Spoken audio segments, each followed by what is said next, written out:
नमस्कार। आज हम एक ऐसे क्रिकेटर के सफर की गहराई से पड़ताल कर रहे हैं जिनका नाम आईपीएल देखने वाले तो लगभग सभी लोग जानते ही हैं। बिल्कुल। रजीश राणा। जी हाँ।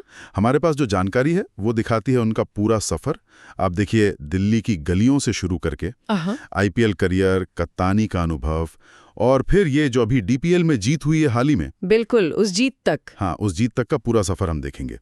आज का मकसद यही है कि उनके इस रास्ते के उतार चढ़ाव, उनकी कामयाबियां, चुनौतियों और हाँ, इस हालिया जीत के मायने क्या हैं, ये समझें। बिल्कुल। और ये सिर्फ स्कोर कार्ड या आंकड़े देखने से कहीं ज्यादा है ना। ये कहानी है उनकी लगन की, अलग अलग टीमों के साथ उनका जो तालमेल रहा और एक खिलाड़ी के तौर पर उनका विकास कैसे हुआ, जिसमें लीडरशिप वाली भूमिकाएं भी शामिल हैं। हाँ, लीडरशिप वाली बात अहम है जी।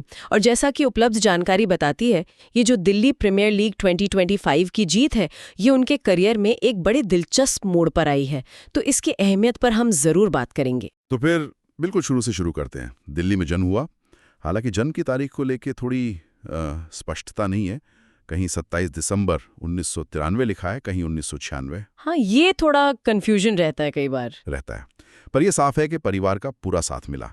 खासकर पिता दारा सिंह, सतीश राणा जो गणित के प्रोफेसर थे, उनका पूरा समर्थन था। मां गृहिणी थी। अच्छा। पढ़ाई लिखाई शुरू में विद्या जैन स्कूल, फिर डीएवी सेंटेनरी स्कूल से हुई, लेकिन फिर जैसा होता है, क्रिकेट का कीड़ा काटा और सारा ध्यान दिल्ली के एज ग्रुप क्रिकेट पर चला गया। अच्छा। तो यहां से मतलब प्रोफेशनल क्रिकेट का सफर एक तरह से शुरू हुआ।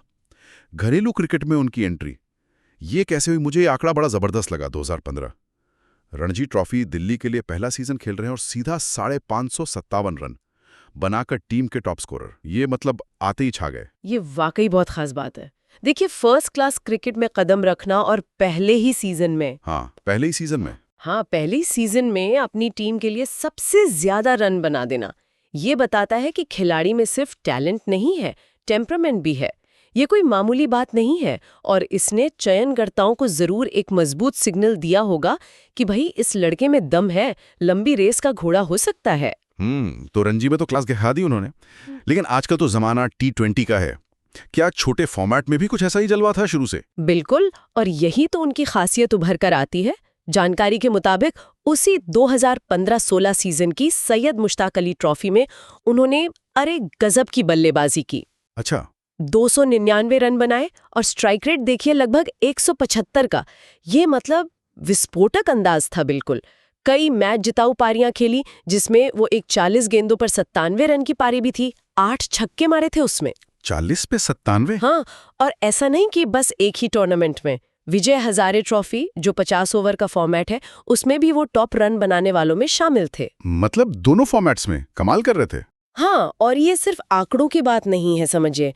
लंबे फॉर्मेट जैसे रणजी में टिक कर रन बनाना और फिर T20 में तुरंत गियर बदलकर तेज तर्रार बल्लेबाजी करना, ये दिखाता है कि उनके पास खेल की अलग अलग सिचुएशंस को समझने और उसके हिसाब से खुद को ढालने की एक बेहतरीन क्षमता है। सही, अडैप्टेबिलिटी जिसे कहते हैं। बिल्कुल, ये ऐसा कॉम्बिनेशन है जो आजकल क्रिकेट में, खासकर आईपीएल जैसी लीग में, कप्तानों और कोचों को बहुत भाता है। एक ऐसा खिलाड़ी जो पारी बना भी सकता है और जरूरत पड़ने पर तेजी से रन भी बटोर सकता है। तो फिर यहाँ से आईपीएल का रास्ता खुला होगा उनके लिए।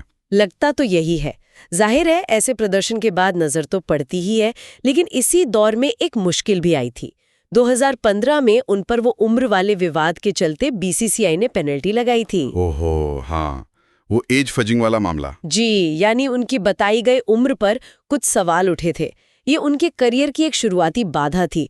उस समय कई युवा खिलाड़ियों को ऐसी चीजों का सामना करना पड़ा था, तो इसे पार करना भी उनकी मेंटल स्ट्रेंथ दिखाता है। सही कहा। और फिर आया सबसे बड़ा मंच, आईपीएल। 2016 में मुंबई इंडियंस एमआई के साथ डेब्यू। लेकिन जैसा कई बार होता है नए खिलाड़ियों के साथ, पहला सीजन शायद थोड़ा सीखने समझने में निकल गया। असली धमाका तो शायद 2017 में हुआ, है ना? एकदम सही। 2017 का सीजन उनके लिए ब्रेकआउट सीजन कह सकते हैं। उन्होंने 13 मैच खेले और 333 रन बनाए और मुंबई इंडियंस को चैंपियन बनाने में एक बहुत अहम रोल निभाया। और सोचिए, एमआई जैसी टीम जो हमेशा स्टार्स से भरी रहती है, उसमें आकर ऐसा परफॉर्म करना, वो भी अपने दूसरे ही सीजन में, ये बहुत बड़ी बात होती है। इससे न सिर्फ कॉन्फिडेंस बढ़ता है बल्कि ये साबित होता है कि आप बड़े मंच का प्रेशर झेल सकते हैं। तो एमआई के साथ टाइटल जीत लिया, लगा कि अब तो यहीं जम जाएंगे। लेकिन 2018 में कहानी बदली। कोलकाता नाइट राइडर्स केकेआर ने उन्हें एक अच्छी खासी बोली लगाकर खरीद लिया। ये करियर का एक नया मोड़ था उनके लिए। बिल्कुल, और ये सिर्फ टीम बदलना नहीं था। एमआई में वो शायद एक उभरते हुए टैलेंट्स थे, लेकिन केकेआर में आते ही वो टीम के कोर ग्रुप का हिस्सा बन गए। हाँ, एकदम। 2018 से 2024 तक वो केकेआर के साथ रहे और इस दौरान उनका रोल भी बदला। वो सिर्फ एक बल्लेबाज नहीं रहे, वो मिडिल ऑर्डर की रीढ़ बने। जरूरत पड़ने पर अपनी ऑफ स्पिन से विकेट भी निकाले। उन्होंने जिम्मेदारी लेनी सीखी। और जिम्मेदारी की बात चलिए तो कप्तानी का जिक्र तो करना ही होगा। 2022 और फिर 2023 में उन्होंने केकेआर की कप्तानी भी संभाली। ये तो बहुत बड़ा स्टेप होता है किसी भी खिलाड़ी के लिए। निश्चित रूप से आईपीएल जैसी high profile high pressure league में कप्तानी करना एक बहुत बड़ा अनुभव होता है। हालांकि जैसा रिकॉर्ड्स बताते हैं, 2023 में उनकी कप्तानी में केकेआर प्लेऑफ्स तक नहीं पहुंच पाई थी। हाँ, वो सीजन थोड़ा ऊपर नीचे रहा था टीम के लिए। जी, लेकिन नतीजों से परे अगर देखें तो उस अनुभव ने उन्हें एक लीडर के तौर पर जरूर कुछ न कुछ सिखाया होगा, विकसित किया होगा। दबाव झेलना, टीम को एकजुट रखना, रणनीति बनाना, ये सब सीखने को मिलता है। और ये एक सवाल भी है कि कप्तानी के उस दौर ने उनके खुद के खेल या उनकी सोच को कैसे प्रभावित किया होगा। और ये भी नहीं भूलना चाहिए कि कप्तानी के उन अनुभवों के बाद वो 2024 में फिर से चैंपियन बनी केकेआर टीम का हिस्सा थे। तो अगर उनके पूरे आईपीएल करियर पर एक नज़र डालें, आंकड़े क्या कहानी कहते हैं। लगभग 118 मैच खेले हैं, 2850 से ज़्यादा रन हैं, औसत 28 के आसपास है, स्ट्राइक रेट 135 के ऊपर और 20 अर्धशतक भी हैं, साथ में 10 विकेट भी लिए हैं। इन आंकड़ों को थोड़ा और खोलते हैं। देखिए, मिडिल ऑर्डर बल्लेबाज के लिहाज से करीब 28 का औसत ठीक ठाक कहा जा सकता है, लेकिन वो जो 136 के आसपास का स्ट्राइक रेट है वो काफी महत्वपूर्ण है। हाँ, वो टी20 में जरूरी है। बिल्कुल, इसका मतलब है कि वो पारी को रफ्तार दे सकते हैं, जो बीच के ओवरों में अक्सर बहुत जरूरी होता है। 20 अर्धशतक ये दिखाते हैं कि उनमें कंसिस्टेंटली रन बनाने की क्षमता है, और वो जो गेंदबाजी का ऑप्शन देते हैं वो उन्हें टीम के लिए एक तरह का एक्स फैक्टर बनाता है, टीम को बैलेंस देता है। शायद यही सब है, निरंतरता, ये वर्सेटैलिटी और अनुभव जिसने 2025 की नीलामी में टीमों की दिलचस्पी उनमें बनाए रखी। और ताज़ा खबर तो यही है कि आईपीएल 2025 के लिए उन्हें राजस्थान रॉयल्स आरआर ने 4.20 करोड़ रुपए में अपनी टीम में शामिल कर लिया है। तो केकेआर से रिलीज होने के बाद ये उनके लिए एक नई शुरुआत है। ये दिखाता है कि भाई उनकी काबिलियत पर टीमों का भरोसा अभी भी कायम है। जी बिल्कुल, नया चैप्टर आरआर के साथ।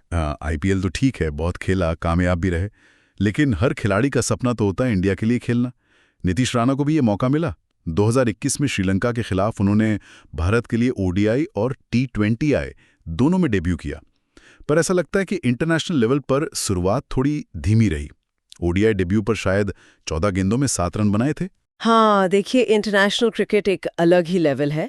भारतीय टीम में जगह बनाना और फिर परफॉर्म करके उसे बनाए रखना बहुत बहुत मुश्किल काम है, क्योंकि कंपटीशन इतना ज़्यादा है। सही बात है। कई बार खिलाड़ियों को मौके कम मिलते हैं या फिर उन्हें वहां सेट होने में थोड़ा वक्त लगता है। तो शुरुआती प्रदर्शन अगर साधारण रहा तो इसका ये मतलब नहीं कि खिलाड़ी में क्षमता नहीं है।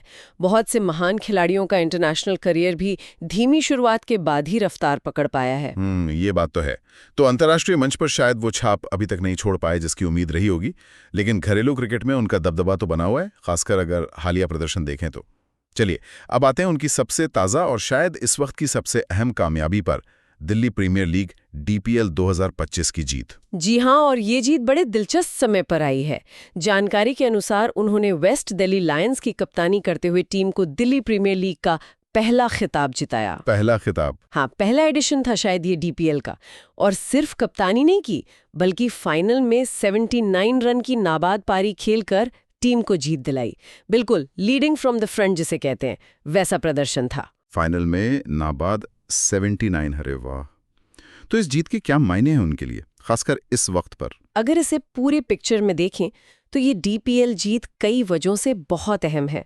पहला, ये उनके करंट फॉर्म को दिखाती है।